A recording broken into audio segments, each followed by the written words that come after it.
Comme nous sommes en train de vivre maintenant, donc nous sommes dans la salle de classe, nous sommes en vie. Si aujourd'hui on met, oh mort, donc on est parti de l'autre côté. Tu n'auras pas encore le temps de revenir encore, oh non, j'avais mal vécu ma vie, j'avais mal, oh Seigneur Jésus. Comme nous sommes en train de vivre maintenant, donc nous sommes dans la salle de classe, nous sommes...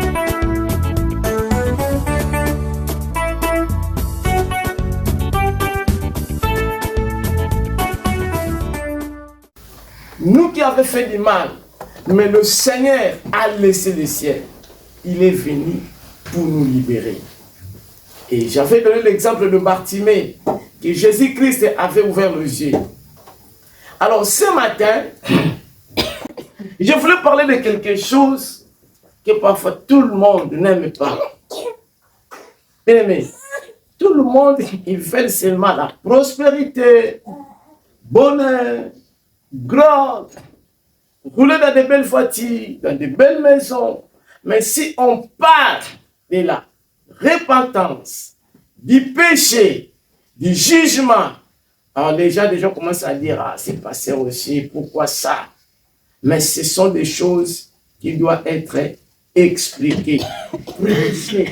Parlez à l'église du Seigneur. Amen. Amen. Si vous partez dans une église, on ne vous parle pas de la repentance.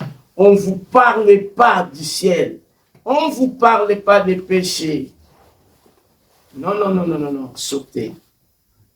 Ici, moi je vous dis, parce que j'avais prêché dans une église, après tout a été bien fait. Mais après la prédication, les gens étaient joyeux, mais le pasteur m'appelle. Pasteur Antoine, passe à la maison.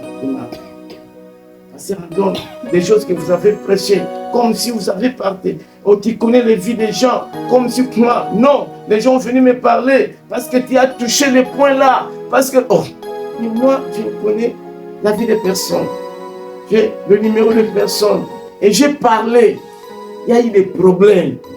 Mais les jours là, vous avez acclamé. Mais pourquoi le pasteur m'a téléphoné pour me dire tout ça? J'ai dit que pasteur, moi comme je suis là, vous pouvez me donner la nourriture. Mais si tu me parles de ne pas prêcher pour le péché, je fais comme ça, pas de nourriture. Vous pouvez me donner l'argent. Oh non, il ne faut pas parler du péché, il ne faut pas parler de la repentance. Tu dois te dire, rentre avec ton argent. Moi, le Seigneur m'a appelé pour que la vie des gens change. Et je prépare des personnes pour aller au ciel. Parce que toute chose passera. Toute chose passera, mon frère. C'est bien avoir des voitures. C'est bien de travailler. C'est bien. Mais, si tu pars à l'enfer,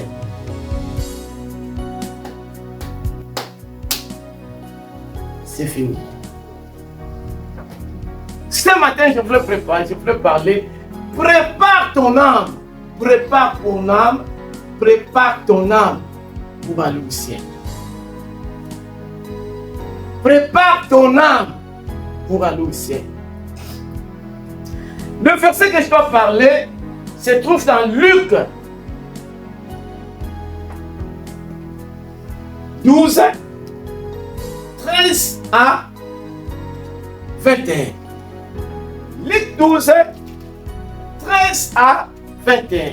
Comme nous sommes en train de vivre maintenant, donc nous sommes dans la salle de classe, nous sommes en vie.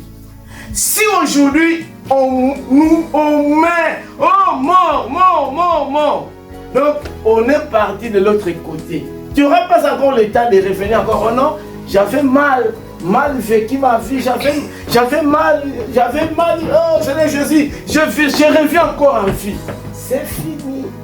Donc, c'est maintenant le temps de se préparer. C'est maintenant que nous sommes en vie. Donc, comme nous sommes dans la salle de classe maintenant, dans les examens, chacun, il sait que non, j'avais étudié, je dois...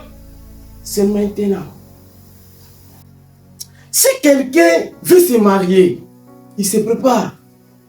Parce que je dois recevoir sans invité. Willy, il va se marier. Il va se préparer à l'église. Comment ça va se passer dans la salle? Je dois recevoir autant des invités. Dans la fête, il y a des choses. Quand les gens mangent, oh, c'était bien préparé. La fête de M. Willy. L'enfant de Maman Rachel. Oh, oh, oh. Comment, madame? Ça dépend de la fête de M. Willy. Nickel. Bien mangé. D'ailleurs, nous avons amené la nourriture jusqu'à la maison. Hein. À l'église, 15h, Willy était là. 17h, on a terminé. À la salle, tout a été. Nous, on a bien mangé. Évariste, il s'est marié. Oui, je le couvre le Seigneur Jésus. À l'église, les invités, l'invitation c'était 15h. Il arrive 18h. Raison, oh non, la dame qui était au salon de coiffure, la dame là, elle avait passé le temps. Les gens qui étaient venus 15h, ils sont fatigués, ils partent. À la salle, il a mis 22h. Recevoir les invités. Lui-même, le mari, il arrive 2h.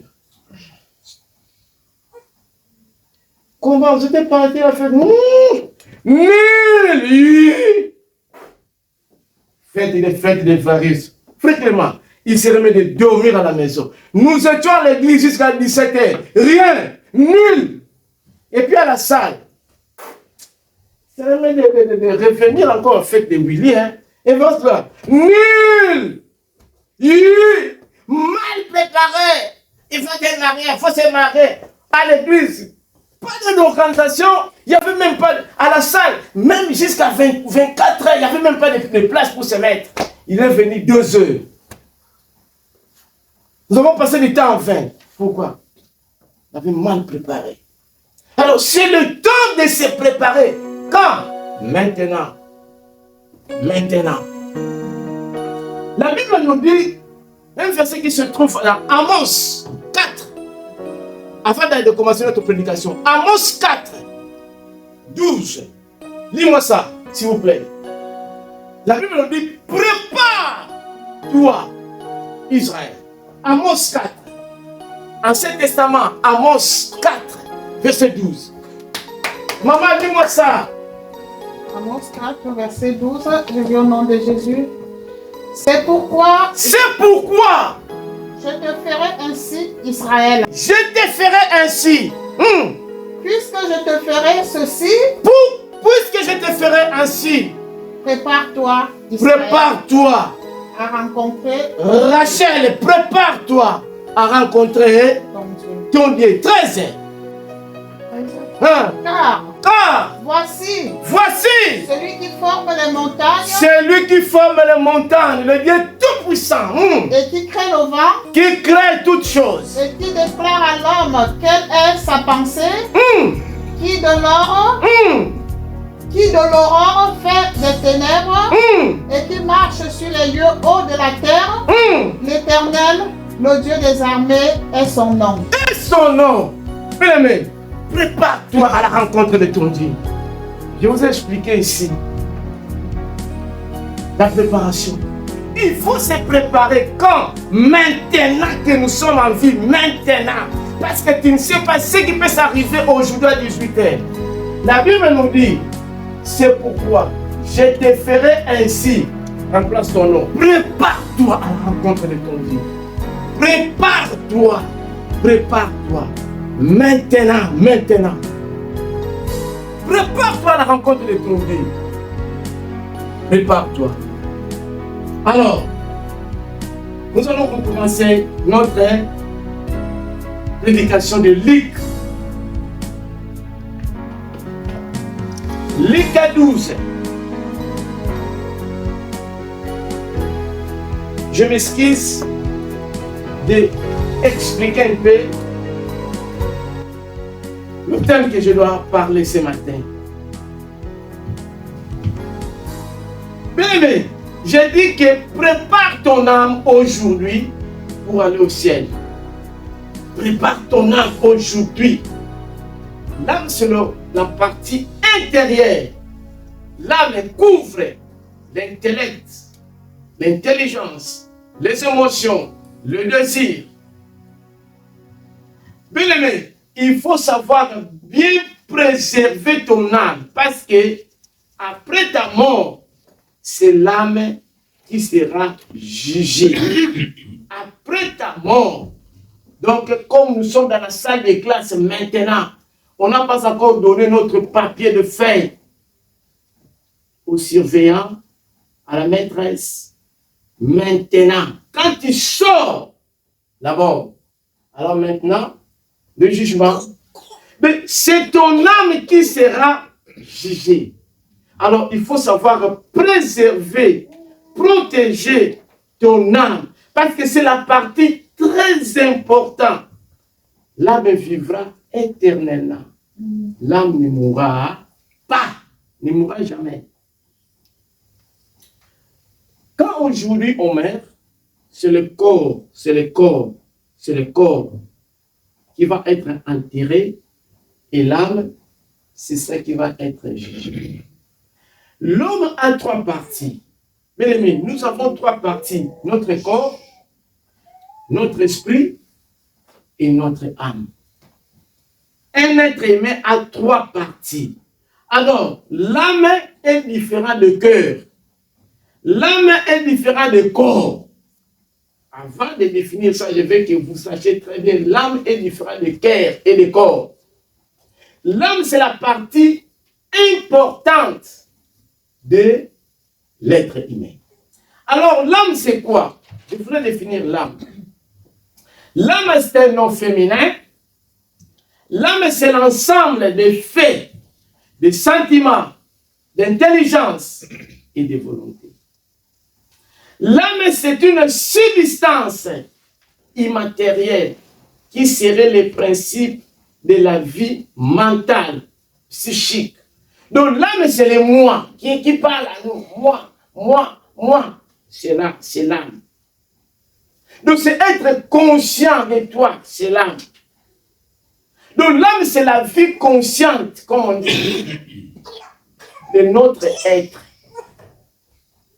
L'âme, c'est notre personnalité. Bien aimé, l'âme, c'est le principe spirituel de l'être humain. L'âme, c'est le principe de la sensibilité. Alors, l'âme est opposée au corps. Pour que nous chérissons notre corps, nous protégeons notre corps, mais parfois notre âme, on ne protège pas. Tout au départ, Dieu quand il a créé, maman, lis-moi Genèse 2, verset 7. Nous, on protège.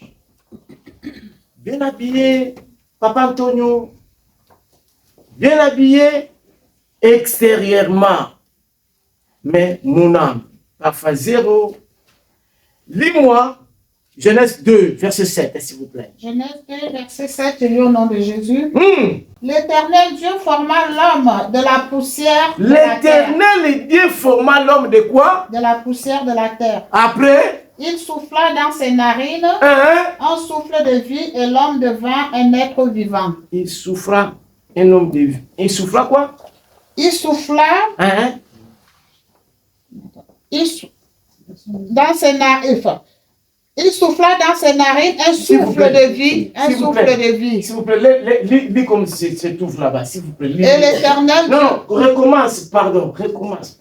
Et l'Éternel Dieu forma l'homme... Voilà. Poussière du sol. Voilà. Et souffla dans ses narines une respiration de vie. Merci beaucoup. Et l'homme devint une âme vivante. Et l'homme devient une âme vivante. Donc, quand Dieu a formé l'homme, il a soufflé dans ses narines, le souffle de vie. L'homme devient une âme vivante. Donc, comme vous êtes là, vous êtes une âme vivante. On ne parle pas à une personne morte. On ne parle pas à une âme morte. Mais Dieu parle à nous, une âme vivante, une personne vivante. Quand Dieu a créé l'homme, il a soufflé. C'est alors l'homme a une respiration de vie.